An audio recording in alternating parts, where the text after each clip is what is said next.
A lot of people have tinnitus. Very few have had any cures whatsoever, unfortunately.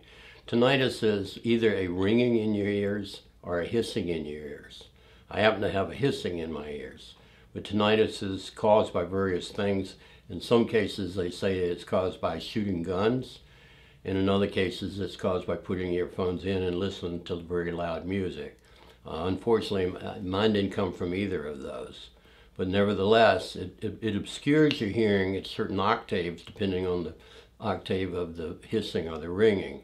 Most people that I know and have talked with and the articles I've read, it happens constantly. The intensity varies, but it still happens constantly. Maybe the intensity is not as low enough that you can ignore it, but generally you have it all of the time.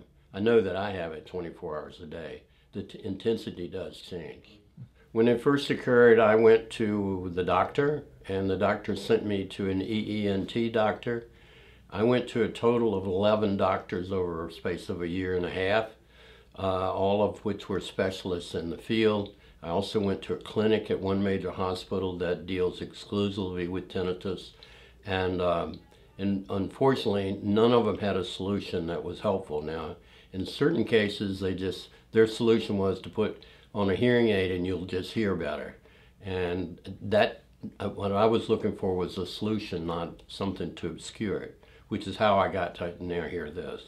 The doctor at Now Hear This took a medical approach to the illness, and I call it an illness, and looked at all of the potential ways that the hissing could be done away with or replaced or made more obscure.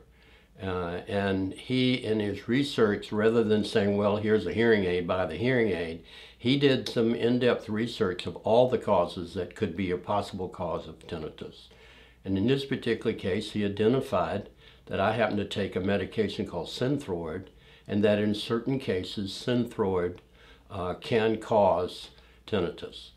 And since I thought that mine was a medically induced problem, I put him in contact, and he asked to be put in contact with my general practice physician, and the two of them have worked together in changing the prescription for Synthroid that I have, and by doing that, hoping to reduce how far they could reduce the Synthroid and it still deal with my body properly. And this has been going on for a year now, and we have found that we could substantially reduce the Synthroid. Well, in the cases of someone who has tinnitus, or if they like to call it tinnitus, either word works, then they could probably save a great deal of money if that was to determine that the hearing aid was not the solution in their case. And here they determine what the solution is, not that they're selling a hearing aid. That's a secondary thing here. And I think that makes a tremendous difference.